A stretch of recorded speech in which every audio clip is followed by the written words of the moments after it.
Let's do Found the this. files. Now she's finished doing her hair all the way from Chester. Chester. All the way, in fact, right near Chester Races. All the way from Chester Races when she arrived at the train station with a curler in her hair.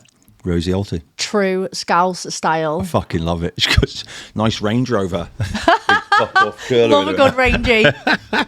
Rosie, I've been looking forward to this. So we got introduced to each other by a now mutual friend of mine and someone you've known for a long time, Jay Louise. So I'm actually really excited. There's tons to unpack around your career and life, which all aligns with things that I find really interesting, inspiring. So for those who've joined Founder Files for the first time, this is a space. It's called Uncensored because I swear loads. So if you don't like swearing, I'd suggest fucking off the platform now. I'm only joking. Yeah, get fucked. Yeah, get fucked. But it's not that. I'll play on a bit of words. If that does trigger you, definitely should leave. But this is about an unfiltered look at loads of people, regardless of gender, age, or even if you're not sure what your genders are, because I think those people exist now. To try and learn something from someone. I also get a lot from this by talking to people, meeting new people. A lot of my businesses started to grow from it. I'm someone that's quite opinionated and strong views, but willing to shift. So if you are intrigued as to all that bollocks that's just come out of my mouth, stay tuned. But Rosie, introduce yourself to everyone that's watching. So I'm Rosie, originally from Runcorn. Obviously, I'm from the Northwest, and I'm a single mum to two boys. I've got two little lads. Wes is 16, Joey's just turned 10. And I run two different online businesses, and I run an aesthetics business, which I've just started this year. I've been in the online space now for about 10 years. I was a teacher. And killing it. I love it. I do. You know what? I mean, she's really good. I was a teaching assistant before that. And I've job hopped my whole life. I've always worked, but I've job hopped and never settled. So when I come into the online industry 10 years ago, I felt like, yes, this is it for me. I found something that I'm good at, but it comes with its pros and its cons. And look, we can get to digging. So let's start. Well, I reckon we go back. Like how we'll go as far back as you're happy to. So before you were a mum with two boys and killing it online, and there's some really cool shit I already know. So I'm gonna have to try and like pace myself because you just won shitloads of awards and stuff in what you did. But what was young Rosie doing? Where did life start? And choose that at your leisure.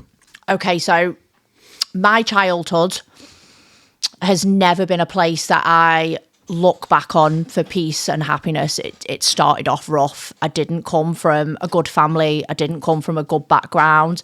I was passed from pillar to post as a kid. I went to multiple different primary schools, very unsettled, very unstable, in and out the system. It was not...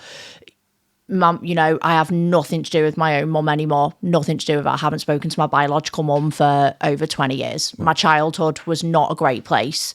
I really, really struggled through primary school. And especially as I got into high school, I just, you know, I'd had this such unsettled childhood. You know, I didn't know whether I was coming or going. My siblings were older than me, so there's a big age gap between me and my siblings. Like, my older brother is 52, 53, and I'm only 38. So they grew out, left the nest, started their families, and it was not nice. I'm going to be honest, Dave. Not a great childhood. I never look back on it.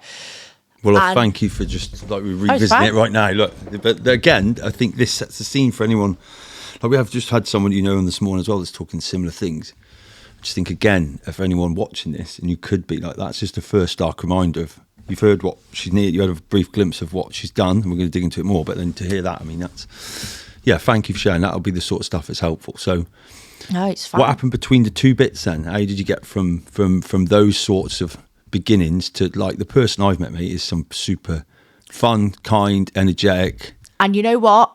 That makes me happy because I look at a lot of people. There are people out there that will tell you different. Listen, I've heard a quote recently and it says, someone will tell you that I am a nice person. You could sit in, like you've just said to me then, you come across as kind, energetic, and lots of people will tell you that, Dave. Rosie is kind, Rosie's energetic.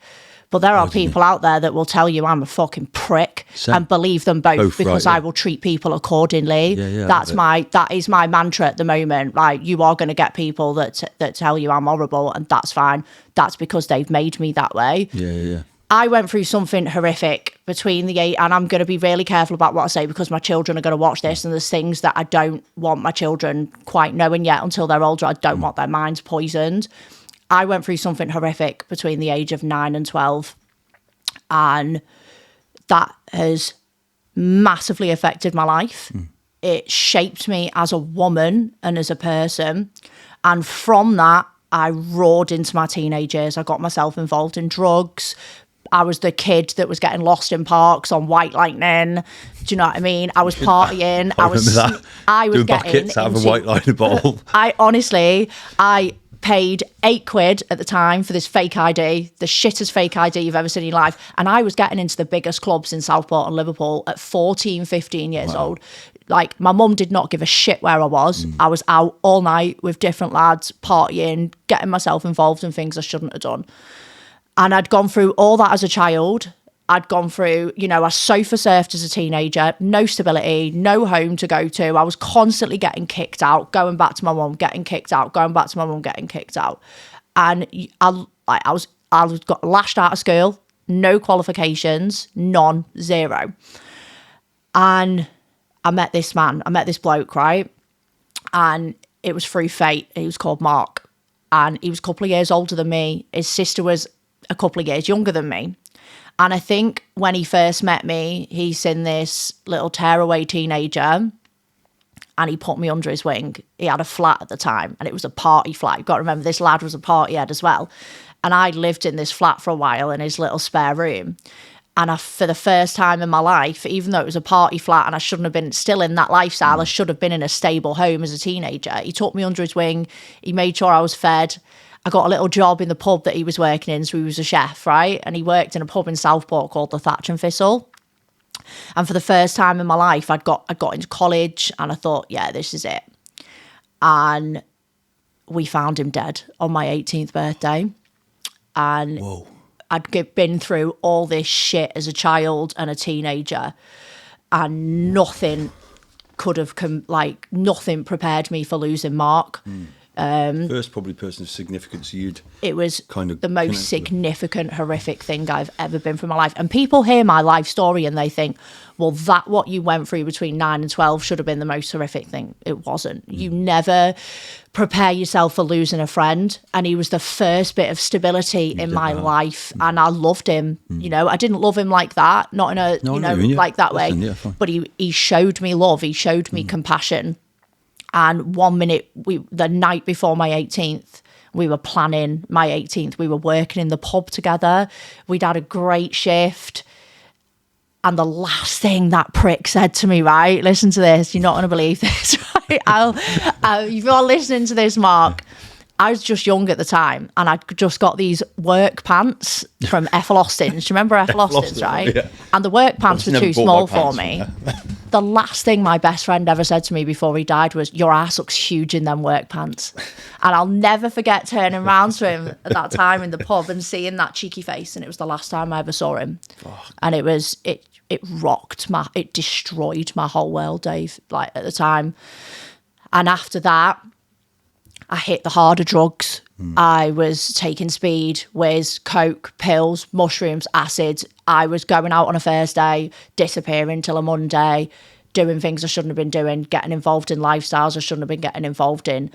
I look back at some of the seshes I did then and think, how the fuck am I still alive now? At one point I was walking around with 4 or 5 A-class drugs rocking through my system. Now my kid knows this, my eldest. I've spoken to him openly about this now, so he's going to hear this. And I feel like, do you know what? Do you know when you become a mum and you've got a teenager that's full of worry. They're easily led at that age. I've been able to discuss them things with him. He'll said to me, what does coke do? What do pills do? And I suppose would I be right in suggesting as well, and this is someone that doesn't have kids, like being able to discuss that, especially with the level of authenticity and realism, that you remove some of probably the desire we all had when you're just going to fucking do something because it's fucking you've been told not to. Absolutely. And that lifestyle for me, losing Mark, it threw me into that lifestyle. And whilst I was in the grieving process, I met the boy's dad. He was a wreckhead. He was a party head. He was a DJ in the scene, and we were young and we were stupid together. It wasn't until, we left Liverpool. me and the boys' dad, we had to leave Liverpool, you know. We wanted a fresh start. We wanted to get out of the Northwest and bring our kids up better down south. And I only found out I was pregnant with Wes when I was 6 months gone. He was an accident baby. I thought I had a kidney infection, right? And I was in work one day as a care assistant, and she was like, "You're not looking right, Rose." And I said to Anne, "Look, I need to take a pregnancy test." And he was like, "You ain't pregnant." He was like, "No way I've got you pregnant." He was fully convinced that he couldn't have kids, right? Because he'd been in long-term relationships before me. You've got to remember, Andy's 5 years older than me. So he was a DJ in the scene as well, so he was sleeping around, right? He was getting around with all these girls. Sorry, Anne, if you watch this, like, but he was sleeping around with all these girls, and he was having long-term relationships. He ain't got one of them pregnant. So getting me pregnant, it was like, it ain't mine. And I was like, it obviously is. Do you know what I mean? We've been in a relationship for 2 years at this point. But finding out I was pregnant with Wes at 6 months gone, one of the hardest things for me was sitting in front of a midwife and saying to a midwife, I've been getting wrecked for 6 months. I've been taking Class A drugs. I've been chugging bottles of tequila because tequila was my tipple. And I found out in the June, that wait from June to September to see if there was anything wrong with it. Yeah, mate, must have been that kicked my arse, Dave. That was the turning point for me. And at the same time, you'd have to go, stop it all. So you have to stop it all. Yeah. Sit on the thought. I stopped smoking. As soon as I realised I was pregnant, I was banging out fags. I was smoking fags. I had a flat full of people. And I thought, shit, he was my saviour baby. He was my universal baby. He was sent from above. And that might sound really cheesy. But I thought to myself, I ate it to my mum. And right now, I feel as bad as my mum because I'm pregnant. And I've been getting wrecked. And I've been doing this. And from that moment, he was my shift. He pushed me. It took me a few years after him because I was still young. I was still only 21 when I had him. It took me a few years to figure it out, you know, and I jumped nursery work, support work, blah, blah, blah, and I couldn't ever settle in a job. And then I thought I'd found my perfect job. I got offered a job as a teaching assistant, a SEND teaching assistant for a little girl, right? She was beautiful. But teaching assistants get paid shit money. I was getting paid less than £800 a month to support my family. Can't live on that. Andy was busting it as a chef, working split shifts, and we still couldn't keep the wolves away. And I worked as a teaching assistant for 4 years, and I loved it. And I fell pregnant with Joey. So my youngest, right? And I did it properly. I wanted Joey. We tried for Joey, found out dead early in the pregnancy. But I knew at this point when I was pregnant with Joe, we were in 20 grand's worth of debt. We lived in a tiny 2-bedroom house, a lovely 2-bedroom house. I miss it every single day. We lived in this little village in Westwood, and it was a perfect little village. But I knew then, and the turning point for me getting into my online businesses, I was breastfeeding Joey one day, and a bailiff walked into my house. What? Now, that bailiff was sacked on the spot. Like, I was sat on the sofa, breastfeeding my baby, and this big fat bailiff walks into my house, scary, horrible bastard. And he didn't think I was in because he'd knocked and I'd not answered the door. He didn't think I was in. And he come waltzing through the front door, took a left, sim me. I'm going mental with a baby in my arms. And he left, and I had to phone the council. But it was because I owed money for my council tax. You know, I owed all the money to the council tax, to the rent, to the water. I wasn't paying anything. And it was at that point I thought, I need to fucking do something. Yeah. I need to. And then you did? I did. So how old were you now then? I'm 38 now. So how would you been there? I was 28 when I first got into the online industry. I had Joey in the October, and I started in the December. And again, so we spoke, a friend of yours this morning around this, like, in fact, Lee did similar stories, didn't do any exercise, he was 28.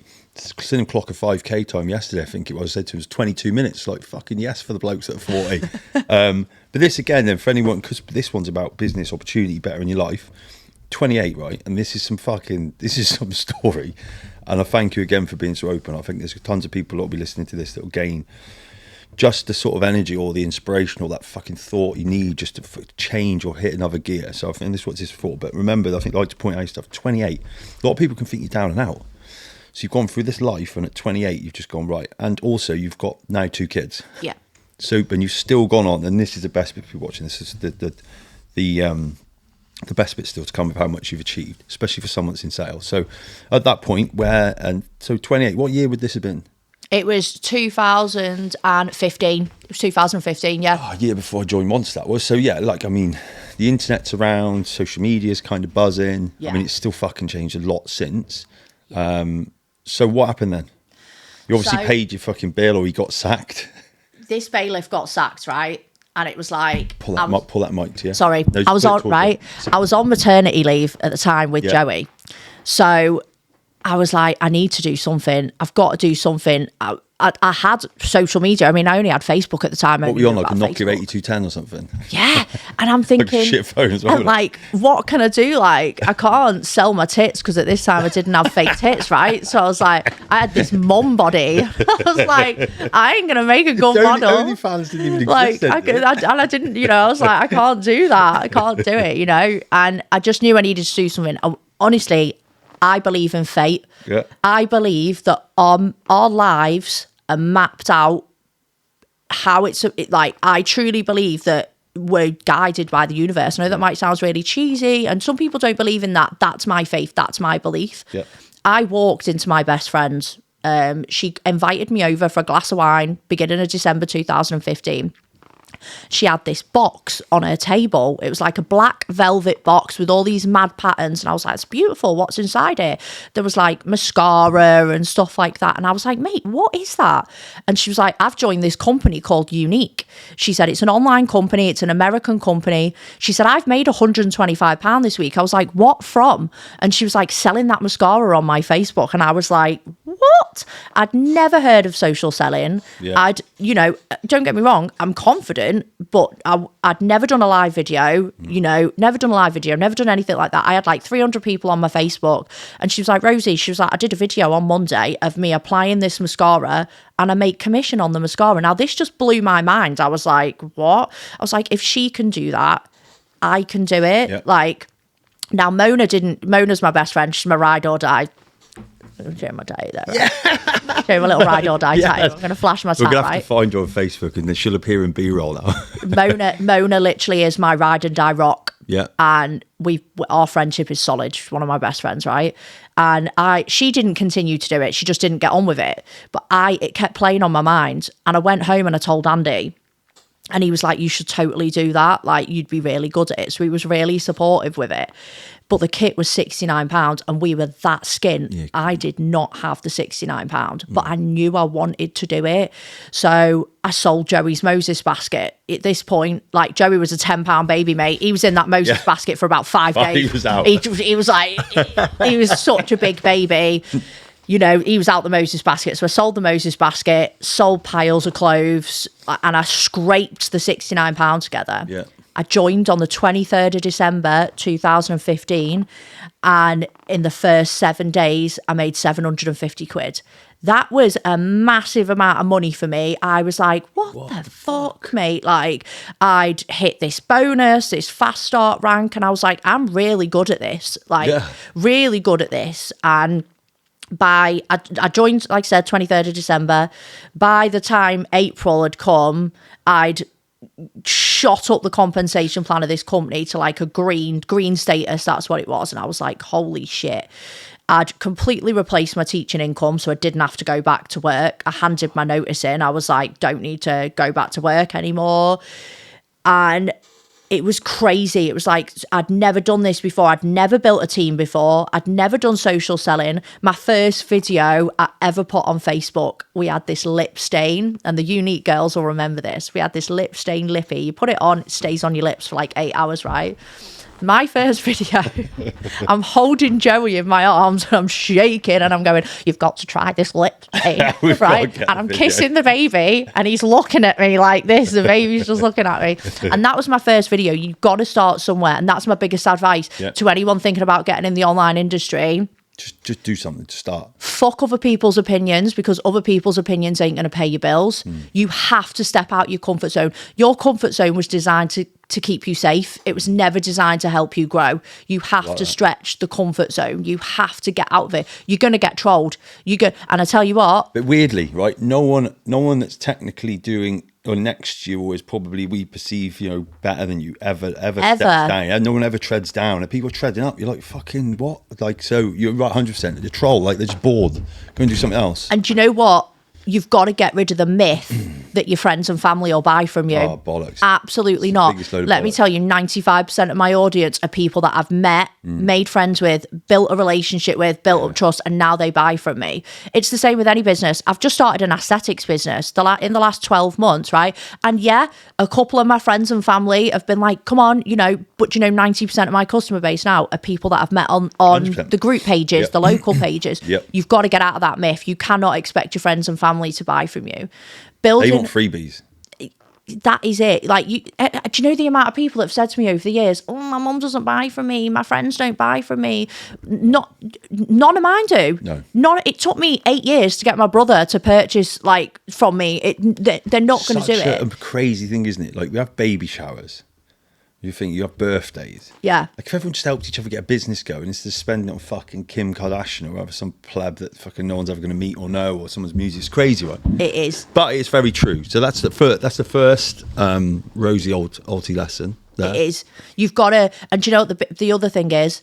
Do you know how many women I've watched come into this business? They give it a month. Oh, I've not sold anything. Oh, I've not built a team. Oh, I haven't got time to put an hour into it. They sack the business off and then they're like, network marketing doesn't work for me. Digital marketing doesn't work for me. It does. It works for 95% of people that give it the time and effort. You've got to give an online business at least a solid year when you start to build up that customer base, to build up trust. And you'll be polishing your ability to sell and communicate, edit, all those soft things. And it comes with its pros and cons. So my first company was Unique. Yeah. Within a year of being with Unique, I broke 2 records in that company. I was the first UK presenter to double over a promotion. I skipped from green to purple, which was 1 away from the top of the compensation plan. Colours. We need to know the colours. You start off at yellow. So you sell £100, you're at yellow. Okay. Yeah. You sell 2,000, you're at pink, and that's how it worked. You build your team. You can make money in network marketing without building a team, but the money is in the team. You build the team, the money's in the team. Now, I was earning money that I'd never earned before. I was earning holidays to Jamaica, to America, and I was like, how is what's your biggest on that then? What's your biggest? Because I'm into sharing these, and the reason I'm going to say to share it is because fucking English people typically don't talk about wages, which is fucking bent to me. I don't make any sense because it should be inspirational. It's something as a brag. But if people are looking to try and grasp the potential, can you share something you're comfortable with? Like, what's the biggest holiday? What was the value of it? How much in a month? What's some of the things, if someone does this well, they could look forward to? I earned a holiday to Barbados. What's it called? Not Barbados. It was the Maldives. Right. Where Coco Island. Yeah. I earned them all. Jamaica, America, blah, blah. Right. And they were huge. They cost thousands of pounds, cruise ships, you name it. This year alone with pharmacy, I've been to Venice. I went to Venice in August. Beautiful place. Yeah. Beautiful, absolutely stunning. So I went to Venice. So this year, in the last 12 months, I've done Venice, Marbella, Malaga, Turkey.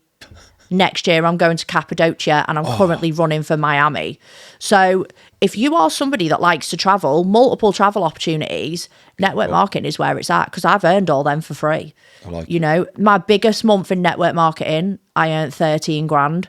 And I was like, what the? But because I'd never had that money, right, I was spending it the more money I had, and it turned me into a demon, gives you a huge ego. So there's had to be lessons learned for me. Yeah, agreed. I come from having no money. Yeah. I was with Unique for 4 years. My first company, I was as loyal as a dog to them. And I'm very big on alignment. If it doesn't align with me anymore, I won't stay. Yeah. And I watched the company fall into pieces and I still stayed. When everyone else was leaving, I still stayed. And it got to a point where Andy was like, you need to get out. We just moved to Spain at the time as a family. And we just moved to Spain. We moved to Spain in 2019. We got thrown into the lockdown 6 weeks later. So that was really tough on me and Andy. We had 2 kids. We'd just moved for this nice life and we got thrown into the lockdown for 4 months. It put a massive strain on the marriage. We're not together now. Do you know what I mean? We haven't been together all this year for whatever reason. The marriage didn't work. But back in 2020, we went through a massive crisis in our marriage. It was really, really shit.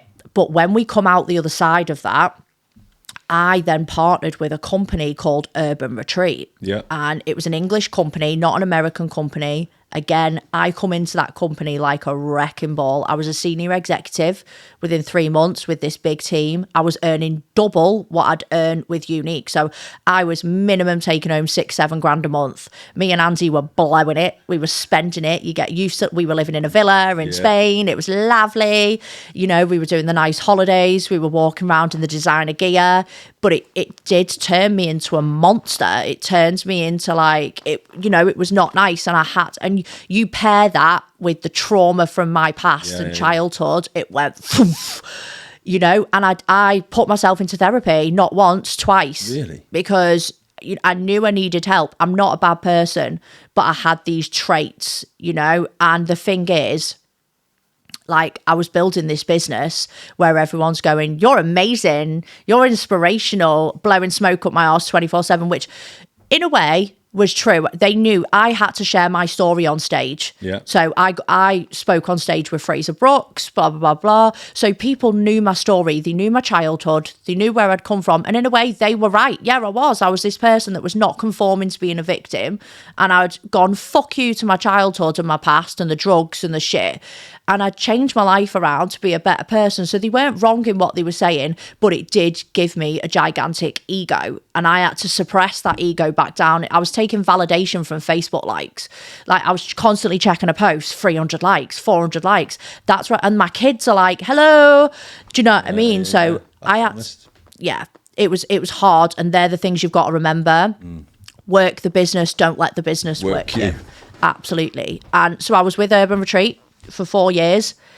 Shit started happening there, and I was like, I don't like this. I don't like the way it was sitting with me. My team could see it, and my team were being vocal about it.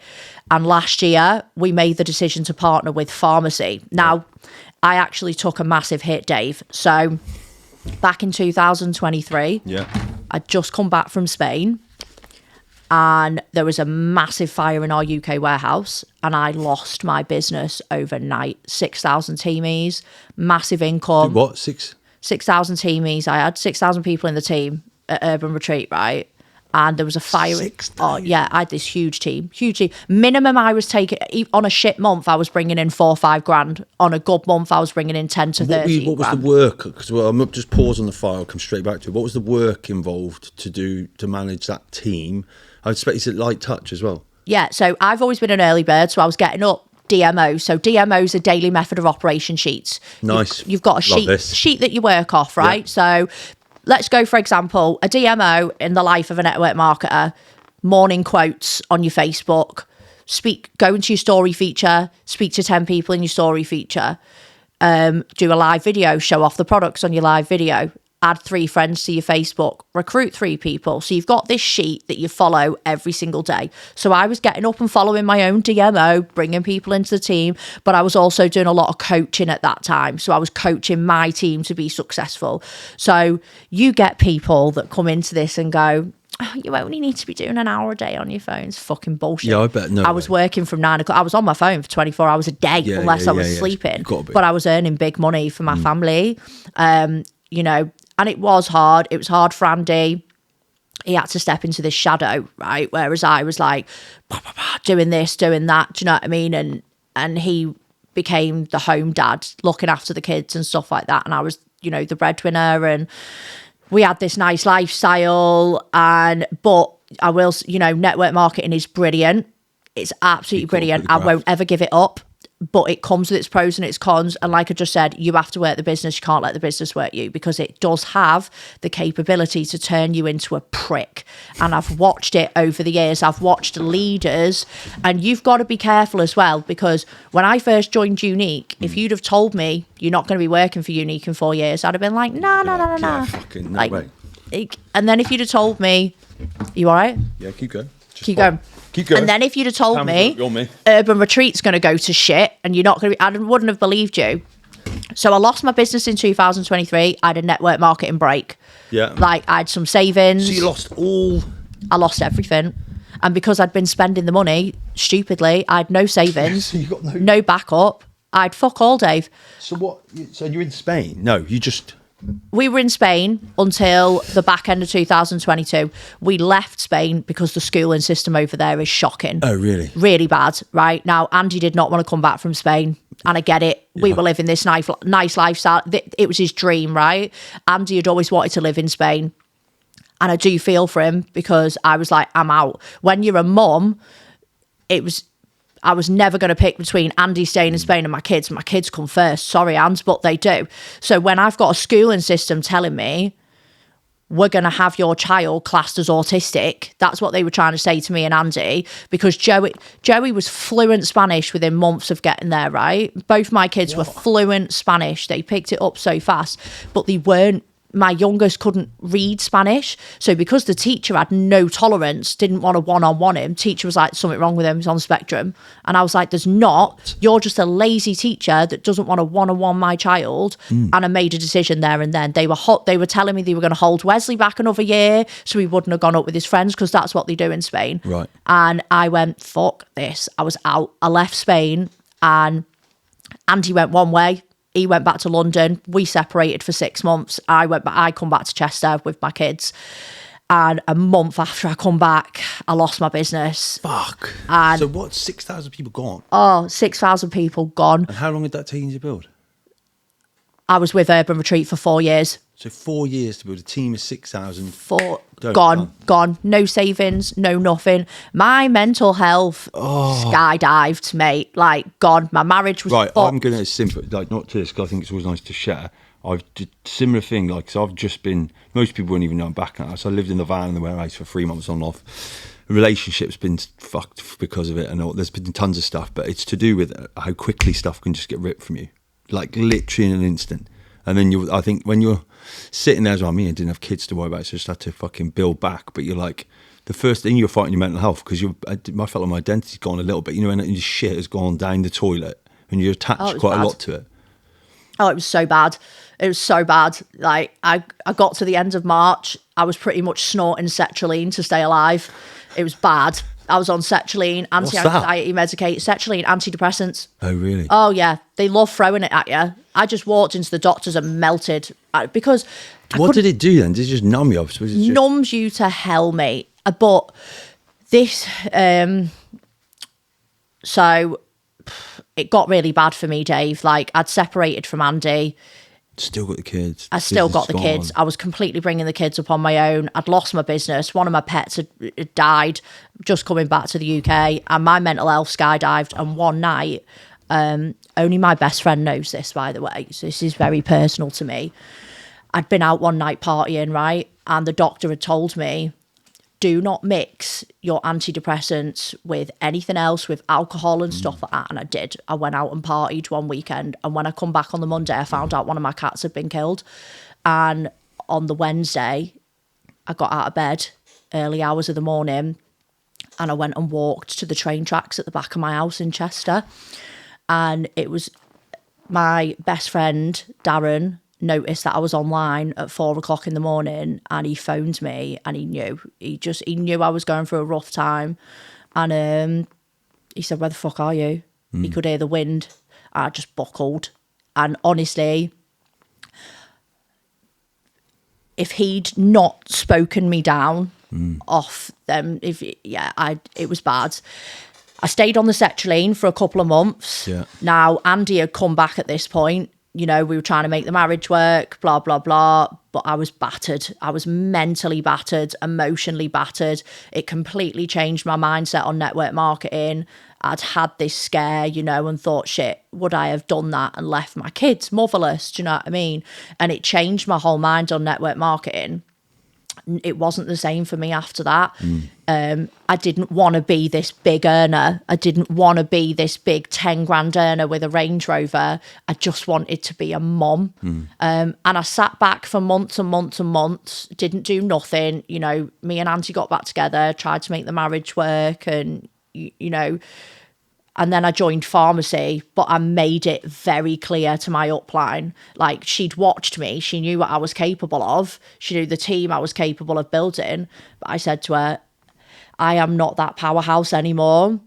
And it took me 2 years to go, I am that powerhouse. Yes. I am that powerhouse, listen, and I am capable of doing it. Yeah, and listen, it's nice. And thank you again for sharing this stuff, especially because the idea it helps people. But I think my opinion on someone listening to this, it's like, we're terrible at what we tell ourselves because you believe it. Every fucking word you mutter in your own head, you're believing it. So it's like, I'm going to kind of position it as a question. It's not that you weren't, you just didn't, you couldn't be it then.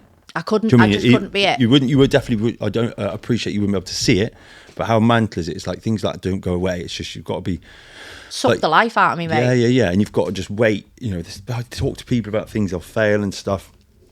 I've got probably a problem. Like unless I'm enduring, I'm well good at beating myself up and just sitting in shit. I did. I sat in it. Yeah, and you think sometimes you don't fucking need to. You can probably just choose to compartmentalise, ask for help, change, or accept it. And I think I've probably got a toxic trait, and I'll just I don't think good things are easy. I think fucking the harder this thing is, the better it'll be, and sometimes it's not. But the environment you just said, it's like got fucking lot going on. So it's like you needed a break to then go right. That's got to. I did. I needed it. I needed the break. Now, I knew I love network marketing and I come back into it. I'm a beauty influencer for pharmacy now. Now, I did say to Amy, don't expect much from me. I actually come into the company and within 6 months, I was a platinum director. I'd earned multiple trips. I earned $6,000 in bonuses within the first couple of weeks of getting there. And Amy was like, see, she still exists, that boss bitch. But at this point, when I'd come into pharmacy, I also knew I didn't want to put my eggs into one basket anymore. Smart. And that's when I got introduced to digital marketing. Fine. Now I instantly fell in love with the concept of digital marketing. So for those that are just keeping up with this, and we share similar traits, like you understand what we're building here. So network marketing, I think everyone's got the gist of it. Digital marketing, just explain to someone that might be sitting there going, what the fuck is this? Right, so your network marketing is your social selling, your skincare, your makeup, your hair care. You go online, you're selling makeup, skincare, right? You earn commission. Do you have hair curlers in when you're doing it? Or? Yeah, that's it. Really Do you know what I mean? So I've spent 8 years selling skincare, makeup. Yeah. Do you know what I mean? A bit like Avon, but obviously it's different. It's online. Not having to bang a door anymore. Yeah, and that's what network marketing is. Fine. Network marketing is, right, digital marketing is the process of selling digital products on your social media platform. Digital products are anything that you can download an email. So you're talking PDFs, Pinterest pins, guides, ebooks, digital courses that help you grow online. Anything that I can download and email to you is a digital product. Nice. And it's taken over. Forbes has announced it for the 3rd year running as the top 3 highest online industries. Like I have watched women coming into digital marketing and earning 200 grand in the first year as average women that have never done online social selling before. And they're making 200 grand in a year. Yeah. Like one of the mums that I follow is 24 years old and she's made £280,000 in 18 months. Like, it's the opportunity and the scale is there. Insane. So what are you doing specifically? What are you then? So now I understand what digital selling is for those watching. What are the things you've chose to hang out on that are then now? Online courses that help women grow on social media. Nice. That's big to you, right? The online world is taking over. It has been for a long time. 80% of women earning £100,000 a year are doing it through online businesses. People are replacing the 9 to 5 with online income. So when I come into digital marketing, I was like, this is clever. This is going to teach. Now, network marketing teaches you how to grow online.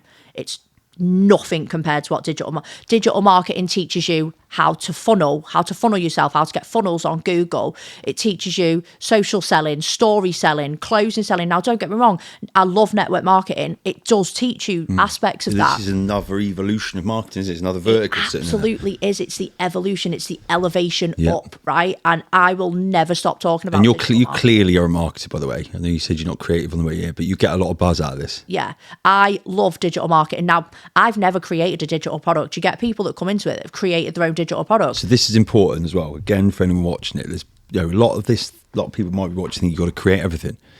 You've quite openly said, why recreate the wheel? Do you know what's clever as well though, Dave, right? If you are creative, we have tools like you could go into ChatGPT right now and go, he's littered. Do me a favour, ChatGPT, create me a list of viral digital products, right? It's going to give you a list. You can then go into Canva Pro, which is 12 quid a month, and Got say it. to Canva Pro, give me a template for this digital product, right? You can create a digital product in 30 minutes on Canva Pro. Tom, do us a favour. Yeah, you can, right? Meal planners, Yeah. gym planners, pregnancy planners. You can resell that digital product on Etsy, TikTok, social media platforms for 100% profit. People are so uneducated when it comes to digital marketing because it comes so fast. They thought all she's doing is buying and reselling a course. I am buying and reselling a course, something that helps women grow on. So people are so obsessed with the fact someone could be doing well or better themselves. They miss the fact that actually, fuck, it doesn't matter where this come from, what it's doing, as long as it's value. Does it help that person is getting to change their life or absolutely. And do you know, it's the same as network marketing. People come into it, do fuck all with it and go, didn't work for me. Yeah, shit. Right? Now, I'm quite harsh with the way I coach people. No, I wouldn't guess. Right? For example, if you come to me in network marketing and say to me, the business isn't working, Rosie, right? The business isn't working. I need your help. I need 30 minutes of your time. Brilliant. You can have it. Show me the DMO that you've been doing and show me your 100 grid. And they're like, what?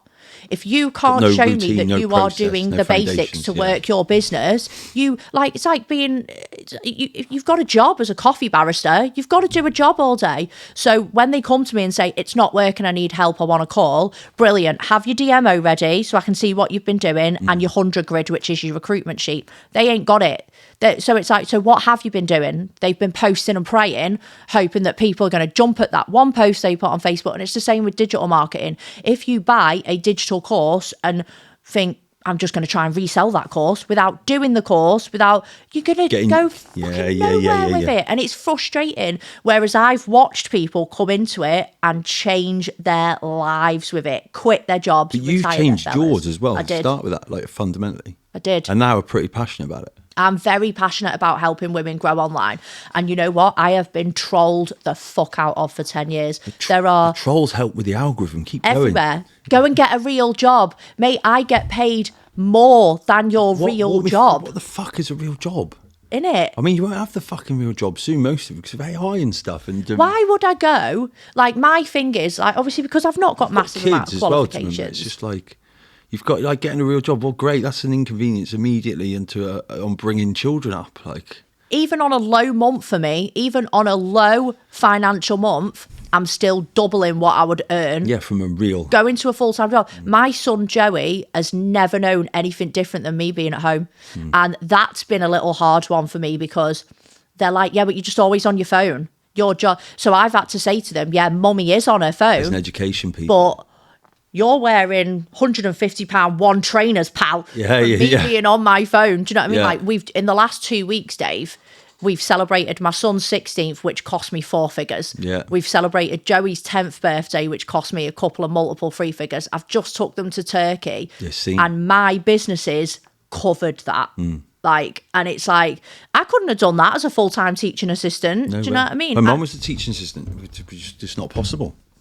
So it's good. So if people, what have you got going on now? What could people, so if someone's watching this, give a brief of what they could, are you looking for people to join your team? What things, opportunities could people, have you got that people could jump on or multiple opportunities? Look how rapidly the online world is changing, right? You can join pharmacy today, network marketing for $12.95. $12.95, mate, you pay that in Costa for a large coffee. $12.95 to start your own business. There's 11 different ways to earn at pharmacy. You've got multiple travel opportunities. Or if you're thinking, I don't want to do the makeup, skincare aspect of it, you've got digital marketing. Now, the clever thing is about digital marketing, you can do it as a hidden hustle. You can do it faceless. So you can download 8,000 faceless reels, start a quote page and earn money from it. It's clever. Very, very clever. Or then you've got the likes of TikTok monetization. Start a TikTok account, walk into Primark, show people what the latest trend is in Primark, make videos. My best friend, Dawn, has 178,000 followers on TikTok. She's got multiple brands throwing opportunities at her every single day. Do you know how she started? A fresh TikTok, walking around Tesco's, Primark, HomeSense, taking videos, and now she's P. Louise, throw things at her. She's just got the P. Louise advent calendar for nothing, mate. And she has changed her life, Dawn. She's her and Sam, her partner, they've bought their house. They now own a caravan business. They've got 3 caravans. They've got 3 kids under the age of 5. Sam's got a full-time business as a renderer. They are my power couple. I love watching them. But she started from TikTok. Yeah. Just with no followers, just make it. And so many people turn their nose up to online opportunities. You've got to stop that, because, do you know, in the next 10 years, AI and the online world are going to have completely taken over. Level up, stop being scared of it, get out of your own way, stop making the bullshit excuses, and get yourself involved. And your 9 to 5 pays your bills, your online side hustle pays for the extras. Yeah, and then hopefully you get that shift, don't you? We can quit the 9 to 5. Yeah. I reckon we should do like something on digital marketing. Like, I reckon a series. Educational series. I love it. I love digital marketing. It's good, and you probably got. I love it, and I won't give it up. When pharmacy was really taking off, everyone was like, "You're still going to do digital marketing?" And I was like, "Why wouldn't I? I love it." And people, how much time are you spending on digital marketing? Digital marketing, not a lot, and that is the truth. I only put about an hour a day into it, if that. I put the same reel on my Instagram and TikTok. I do a couple of talking videos. Takes me less than an hour. It's easy peasy digital marketing. Network marketing I put a bit more into because I've got the team. Don't get me wrong, digital marketing, I've got people that buy courses from me and I look after them. Where are you selling how do you sell them then? What are you using? Just your normal social media platforms to sell it? And how does that look? So I've got a stand store, which has got all my digital products on. What's that? It's basically like a website, like where you store all your digital products. Okay. So I've got a stand store, but my TikTok is predominantly digital marketing. So I've got 2 TikToks. I've got a personal TikTok where I do all my funny shit. My ADHD side comes out, like blah, blah, blah. So that's my personal funny shit TikTok, right? Then I've got my TikTok, Life is All Rosie, and that's my digital marketing. And I do my digital marketing there. My Facebook is for pharmacy. That's where you'll see me sharing the nutrition, the makeup, the skincare, all the things like that. Nice. I like it. So what 3 tips would you give to, I'm not even going to use it as just women, because I think anyone who's just getting after it could feel inspired after listening to this, mate. So 3 Rosie Alty tips that kind of about, I don't know, just that would be important to you about getting from where you were to where you are now. Get out of your own way. That's the biggest one. Banger. Get out of your own way, because you're only talking yourself out of it. Yeah. Like, the amount of women that have said to me, I'll do it after Christmas. Why?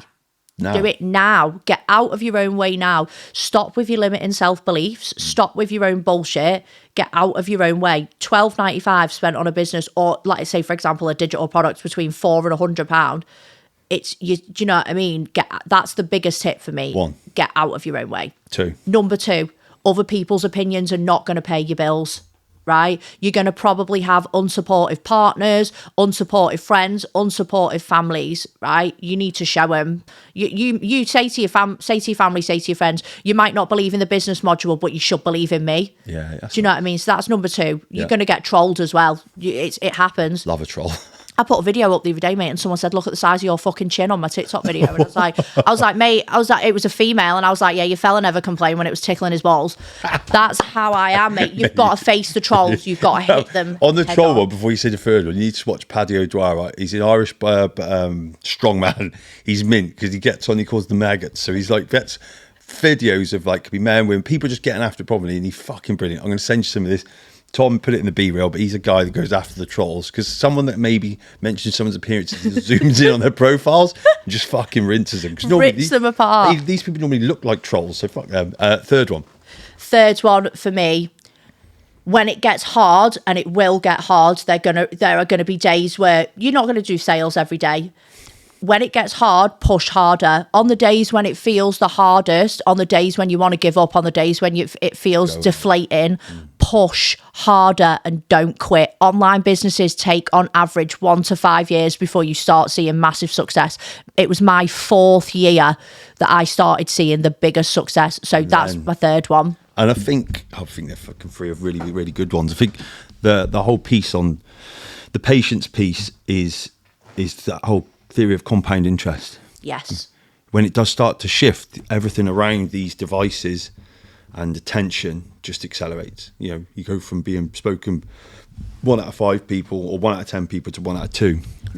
Do you know what as well? Never stop learning. For me, right? I've done Eric Worre's GoPro, training with Fraser Brooks, training with Jessie Lee Ward. I go to Colours and insights we spoke on the way here. So you spent a lot of time understanding human behaviour. I think that's important, right? The four In fact, let's colours touch of on the that. personality. Go for it.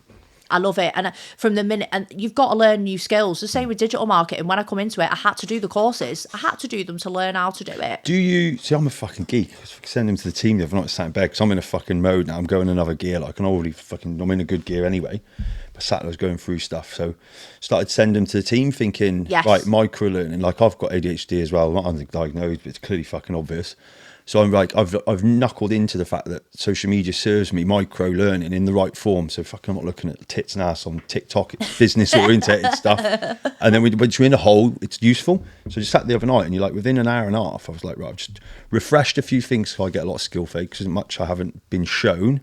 But so I've had a big career and it's like, you definitely have skill fade. Yes. And then I've realised actually more back into what I was very good at when I was in a job that paid me fucking stupid money, where my whole approach was to nurture team and talent. Now I'm like, right, I keep hitting these levels where I've built a very big organisation here that's fucking definitely lacking resource, but we've still got a bit to go. And I was like, just lying in bed, sharing other people's stuff in a form of content I knew the team would digest because we're a bit like each other. It's like hour and a half, I've just refreshed. Tom's learning more, Aidan's seeing it, and then we're like, right, we're having a strategy session on Tuesday just to walk through and refresh some funnel stuff. And I'm like, just in bed, when you take into consideration what you're saying about the learning piece, it's just an hour. It's fucking in bed. Otherwise, I'd have probably just been on the scroll. You've got to learn. You've got to keep up with it as well. It's changing fast. Really so fast. What I was taught 10 years ago, even though I still go with it, it's different now.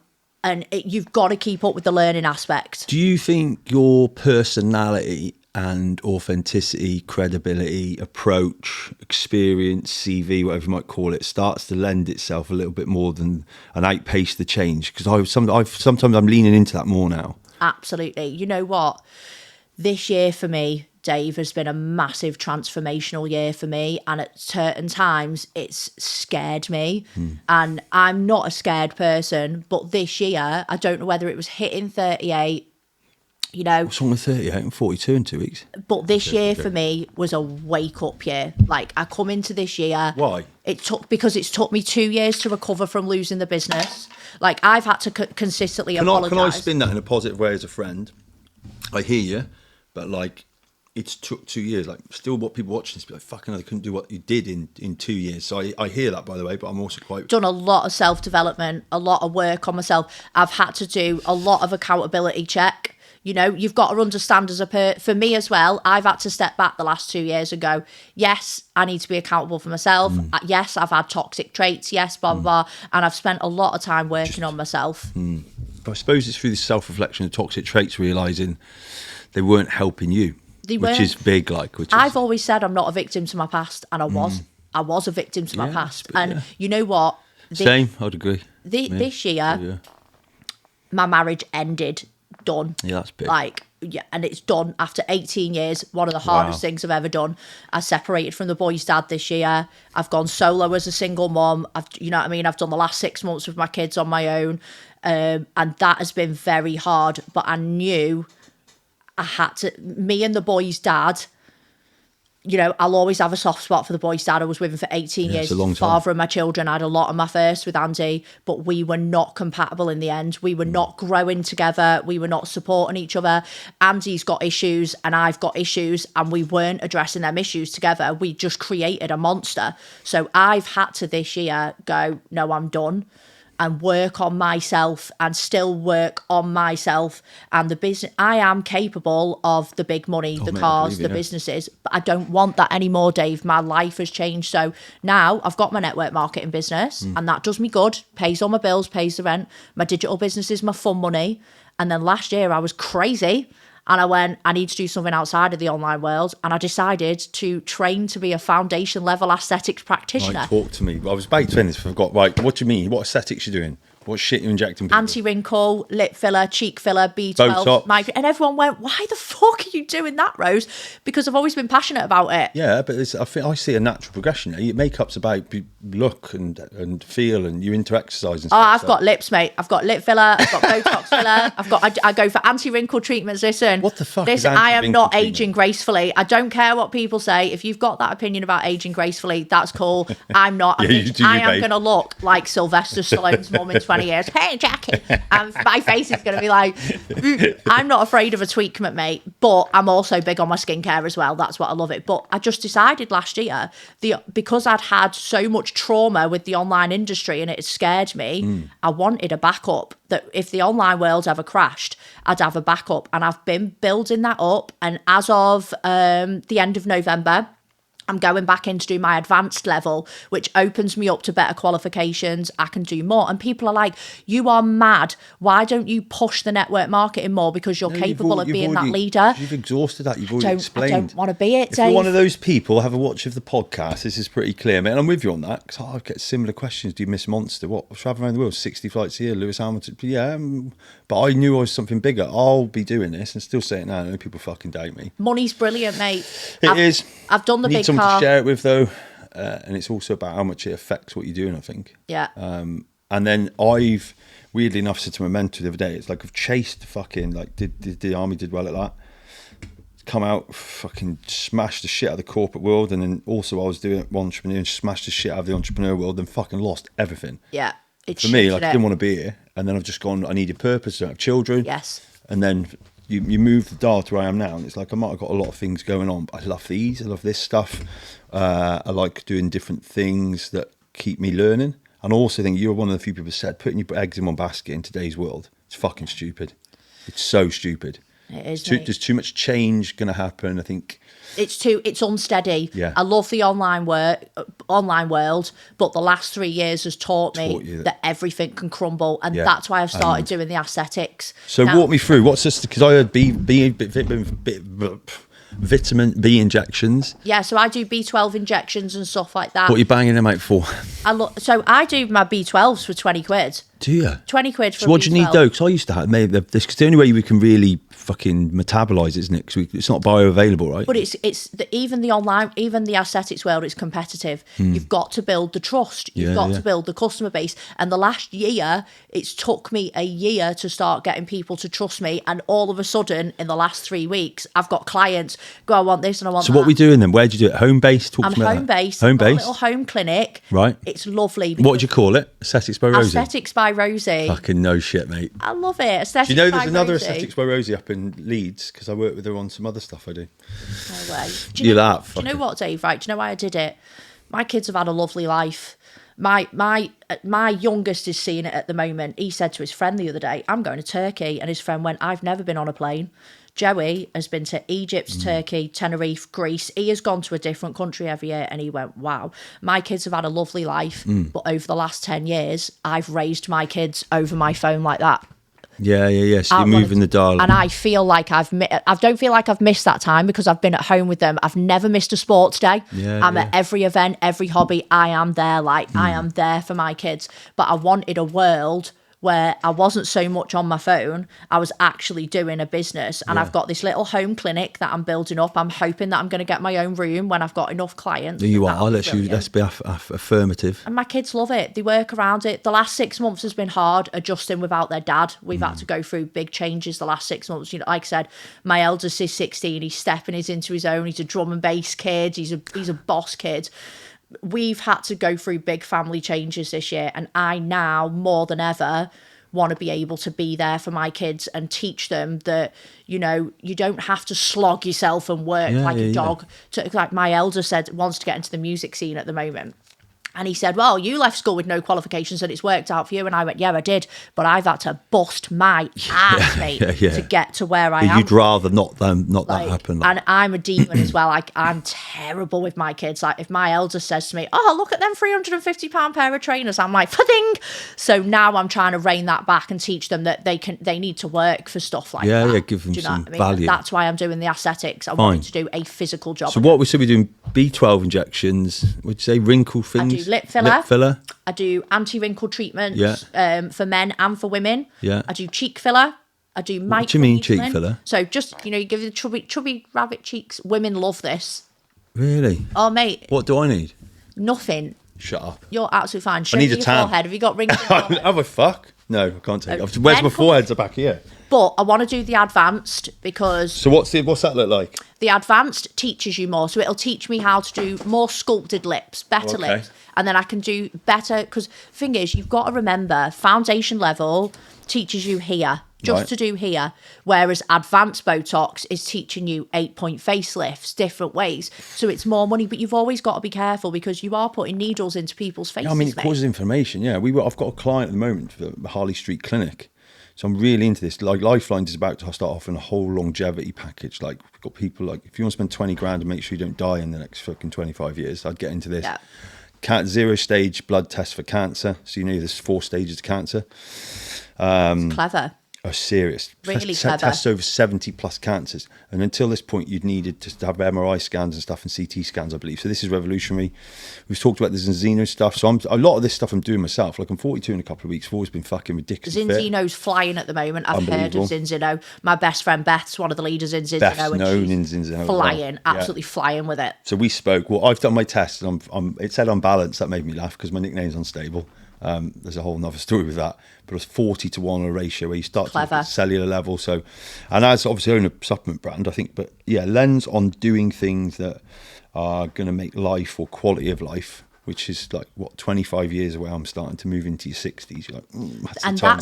you've just said it then, right? Yeah. What you've just said then, network marketing wasn't doing that shit, mate, 10 years ago. We were selling mascara on Facebook. Yeah. And now you've got companies where you can test for blood. You can Yeah. And so think Mad. about where network marketing is now with that and where it's going to be in another 10 years, like what the And company's even doing. like, well, you even know, like you could get an AI bot to do it. Like that's the other scary thing. So we're doing a whole lot with this company. I've just introduced a whole partner program with them to talk about the PT community right now. PTs are fucking loving life, cool, right? But the thing that's helping you, I'm going to use this lightly because I fucking work with a lot of them, but create nutrition plans and PT programs that aren't really you through AI is the same fucking AI that could literally twin you, look like you, or even look better than you. We all know we desire people look attractive and could take over your job. So I've literally interested to be talking to one of the or 3 of the top education providers into the PT community to talk about offering these sorts of services. It's clever. To people like your own aesthetics clinic. So in your clinic, you Yes. could offer these tests. You said that to me the other day. It's yeah. crazy, mate. But And even that's how it's changing. And this is Yeah, this you've is got what to I be was saying current. to you. You've got to get with the program. Yeah, You've got to level sure. up. Like I could have stayed at foundation level with the aesthetics, but I'm investing more money to go level and to go higher in advanced. Same with network marketing. We were given a box 10 years ago, sell this mascara, and now you've got companies like Zinzino that are like, we can do blood tests. Yeah, They're fucking flying, like mate. I did the whole Absolutely kit. You were like, flying. it's nuts, isn't it? In 10 years' time, Dave, you're not even going to need doctors and shit like No. that because you're going to have companies and chemists that can. Mate, I've already said this. If you get an ice container, put a seat in it, make it look nice, stick it in the high street. Back end of it processes, got centrifugal shit doing blood tests. Out of the side, take a blood test, do that. Do you want me Imagine to tell sitting you there. something? Go on. Right? Do you want me to tell you something? One of my closest friends' little boy, about 6-7 weeks ago, was poorly, right? And she knew, mother's instinct, something wasn't right. Took him to the doctor. It's viral, Calpol. And she knew in her heart, right? She took him back 48 hours later, right? She said, please listen to me, something's not right. Now, I've had this with Joey, if you know this. Yeah, Joey yeah. ended up getting septic, hand, foot and mouth and being, the NHS failed Joey, my son, Right. like really badly. So I said to her, you've got to trust your gut. If you think it's something else, she went onto ChatGPT, mate, typed her kid's symptoms into ChatGPT and he had the start of sepsis. He was blue lighted over to Wrexham Myler Hospital, literally. Now the doctor was trying to send her away with viral. It's like ChatGPT has just, mate, that blew my mind. And Mad. that's where technology is going now. She literally walked into the doctors and went, are you fucking Yeah, you need serious? to look at this. And he was like, shit. Mate, they've got we've just secured so cancer diagnoses. Right, I've learned all this, fucking right in at the deep end. If you get a diagnosis stage 3 or 4, force fact, right, there's not much you can do. And I believe I've been crudely just explained this. If you're there's no docs to be watching this anyway, so it'll be all right. You've got 3 courses of action really before. If you've got cancer, you just fucking You've got no chance.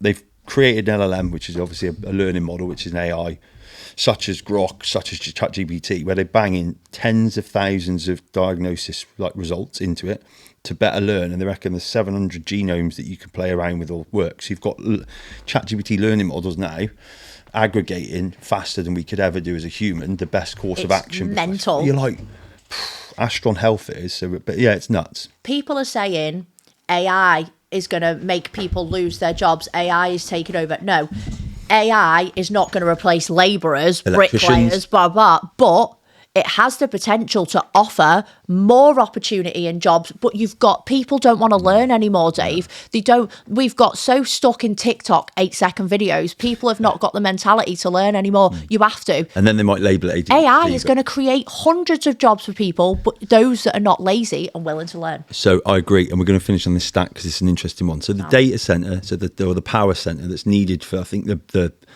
power to provide for, what is it, Zuckerberg's new fucking AI model is the size of Manhattan. They've already worked. You need 550,000 electricians in America just to put it in and make it work. So to your point, I think it's a good one to end on. Get out your own way. What was the other one? Get out of your own way. What was your second one? Other people's opinions and not going to pay What's your third bills.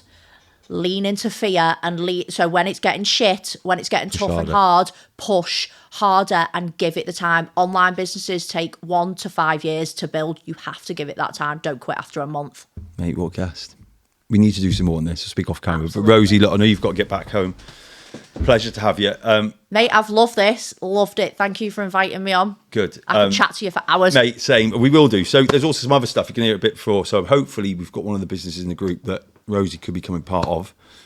She's got some testing to do tonight and put it out to the market and see what it's like. But you could be seeing more of it. Rosie, absolute pleasure. It won't be tonight. It'll be tomorrow. Because I'm having drinks tonight, okay? Oh, fuck.